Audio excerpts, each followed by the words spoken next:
Greetings Assassins, Wayne here and welcome to another video and welcome to Assassin's Creed 4 Black Flag Multiplayer. It's been ages since the last live video or even the last video in general. I know, my humblest apologies. I've been suffering from RSI, repetitive strain injury in my arms, basically because I've been doing a bit too much work at the computers.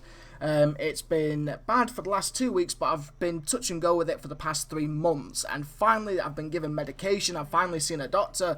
I've found that basically the NHS finally gives a crap about me and I've been treated, so I'm making a full recovery.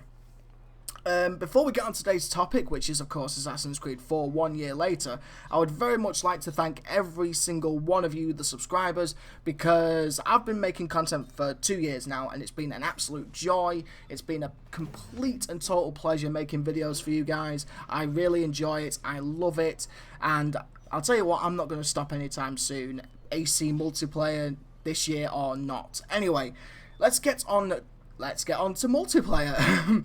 Let's talk about Assassin's Creed 4, because it's been 1 year and I want to reflect a little bit on the game. I did the exact same thing with AC3 last year, and I feel this one, doing it this year, is a bit more appropriate because there isn't going to be a multiplayer in AC Unity and an AC Rogue.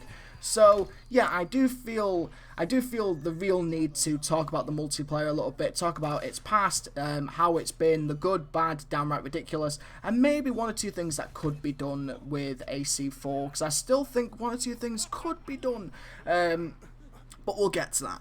First off, the beginning. Assassin's Creed 4 first came out on Xbox 360 and PlayStation 3, and on day 1 and on... well, today, it is still a complete train wreck in my opinion. The PlayStation 3 version, anyway. The PlayStation 3 version of AC4 is absolutely monstrous. I mean, I could never get a game. The connections were horrible. It was just bad connections. You would always get disconnected, always thrown into limited mode, and so on. We all know the story. We all know the drill. But is that Ubisoft's fault? Don't know. But I would mainly probably put it down to obsolete hardware, because PlayStation 3 and Xbox 360 are old machines. They have been beaten to death. They have been pushed to the limits with Assassin's Creed, Call of Duty, Last of Us, Skyrim, Halo, whatever the hell you want. They've been pushed to the limits, and basically, when you're playing something like Assassin's Creed 4 on PlayStation 3, it's starting to show. And then the next-gen consoles arrived on the scene, the Xbox One and the PlayStation 4, and boy oh boy was it a breath of fresh air. I mean, when I was playing AC4 on PlayStation 3, I hated it. I mean, it was just horrible, to the point where I went back and played Assassin's Creed 3 multiplayer. When I upgraded to PlayStation 4 and started playing AC4 on there, I really started to enjoy Assassin's Creed 4. I really started to see the fun in the game. Yes, there still were problems, and there still are problems. I mean, connection issues, limited modes, and unable to connect to sessions. I still struggle connecting to some of my friends in OTK and that sort of thing, but they are nowhere near as bad as they were on last gen, especially my experience on the PlayStation 3. I mean, it's in a different league. Assassin's Creed 4 is so much better on next gen systems than last gen. I mean, it's a fact. Better hardware equals better performance of the games. That's just logic. That's just the way shit works. And yeah, I really do enjoy Assassin's Creed 4, despite the connection problems are still there, but again, they are nowhere near as bad. And I've enjoyed it. And there's been ups and downs, like, you know. When it first started, when AC4 first started, I mean, like, it was hilarious because people were running around like headless chickens trying to figure out how the game works. I mean, knife stuns weren't the same, insta-smoke was gone, so offensive smoke bombing, the way it was from AC3, was no more, and everyone was running around trying to wrap their heads around the new multiplier system, which I think was a great addition, whichever way you look at it. I mean, it was a game changer, it really was. Love it or hate it, I think it was a good addition, and basically, in a nutshell, it made the game more competitive, I think. It made the game more dynamic, to the point where, in a lobby, if you have a set of players that are, you know, roughly equal measure in terms of quote-unquote skill, anyone had the opportunity to win. I mean, a well-placed full 450 hidden kill, that's 900 points, can get you into the lead. If you get 2 of them back to back, that's 1800 points. I mean, like, that can easily scrape you a lead margin. And yeah, it was very predictable. I mean, it was very unpredictable, I should say. It was no longer predictable. To the point where if you're in the lead or if you're behind, you know, you can easily scrape away, scrape into the lead. And if you were in the lead, you know, that it was important not to drop the ball, because if you got lazy thinking, oh, I'm in the lead, no one's going to touch me now, ultimately, you may find the second place spot is only one more kill behind you, you know. And yeah, I really enjoyed it. It was just more competitive and a lot more fun. And then things started to happen. People started to suss out the abilities. People started to suss out how to use time phase. People started to suss out how to use Boris and how to do the new knife stuns and how to use booby trap in the best trolling way humanly possible. And and yeah, it became a different game as it progressed. Just based on how people got to grips with the new abilities, what the preferred abilities were for certain modes, what the certain perks were, determined for one is always a must in Manhunt and that sort of thing. Oh, excuse me. One of the abilities which I think is, as it stands now, insanely overpowered is Bodyguard, and that's coming from someone who uses Bodyguard a lot. I use Bodyguard a lot. I mean, stupidly a lot. I think I have about 4 sets that have Bodyguard, because it's actually useful in offense and defense if you know how to use it. I think Bodyguard is insanely overpowered because of the way it spawns. I mean, it's absolutely freaking stupid. It's basically like a great white shark. You let that thing off the chain and it will and it will not stop until it's punched everything in sight. It really doesn't. And that's a problem.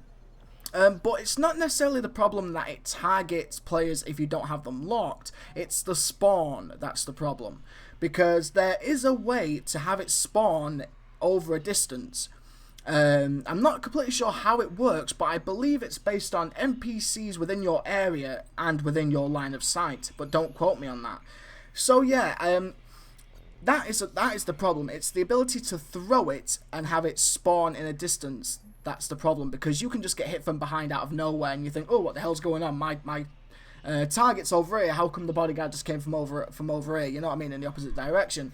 Bodyguard should be an ability that stands between you and your potential pursuer.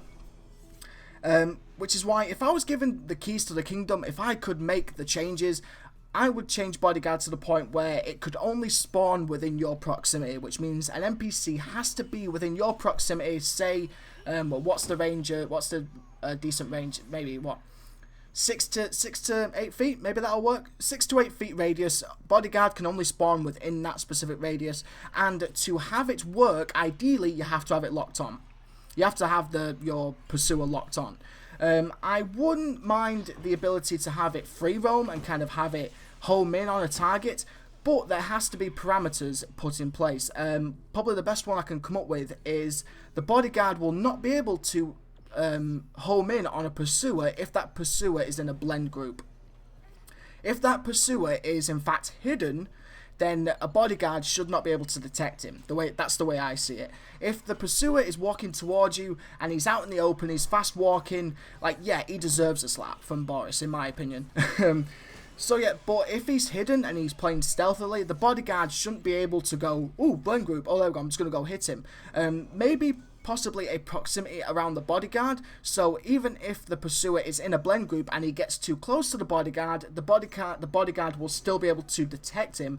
But just from straight off letting Bodyguard go and have it home in on someone in a blend group, no, I think that needs to be fixed as well. And again, this is coming from someone who uses Bodyguard an awful lot.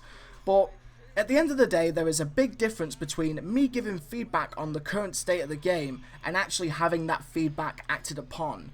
To be honest, the big question that comes up is, can and should it be acted upon? You know, really at the end of the day. Personally, I think yes, it can, and yes, it should. I have no idea how much work it would take, but I think it's a good investment. With Assassin's Creed Unity and Assassin's Creed Rogue not having a multiplayer, there is a year gap there, and I think Assassin's Creed 4 Black Flag still has the legs to go on and last another year. But I think it needs a little bit of TLC, just a little bit of nurture, just a little bit of love, just to give a bit of a balance to the current state of the game. The game has changed a lot, an awful lot, since the last big update, and I think some things can still be tweaked. Some little things could still be done, just to give it more breathing room and give it more life. I mean, it's a good investment because players are still coming into the game. I'm seeing new players all the time on PlayStation 4, and now, as it stands, on Xbox One this fall for a bundle, you've got Assassin's Creed 4 Black Flag and Assassin's Creed Unity coming with an Xbox One bundle. So you've got a new player base there, people who want Assassin's Creed Unity this Christmas, and they want an Xbox One. Of course they're going to go for the bundle. They've got the AC4 there, Assassin's Creed 4. Oh, look, it's got a multiplayer, let's do that. Oh, wow, here's this multiplayer, this new thing that they're interested in on Xbox One. It still has an audience, the multiplayer on PlayStation 4 and Xbox One. AC4 still has an audience, and I still think it has legs, and I still think it can go on another 6 months to a year, or until another multiplayer comes around the corner, when and if that will happen. But yeah, I think AC4 still has some traction. I still think it has some legs in it. It just needs a little bit of love, a little balancing patch, possibly. I think that's all that would be needed. Again, I have no idea how much work or how much money that would cost, but I think it would be good just to have a bit of a clean-up, just a bit of a sweep, just to get rid of some of those last little hiccups, and we can just enjoy the multiplayer for another year. Yeah, I love Assassin's Creed 4 multiplayer. I have since I got it on PlayStation 4. It was touch and go at first on PlayStation 3. And yeah, I think AC4 is a pretty good game, and I'll keep on playing it. Anyway, guys, thank you so much for watching, and I hope you enjoyed it. Please let me know what you think in the comments below. I really do want to know. Anyway, till the next one, take care and be safe. Love you all, Assassins. Wayne out. Peace.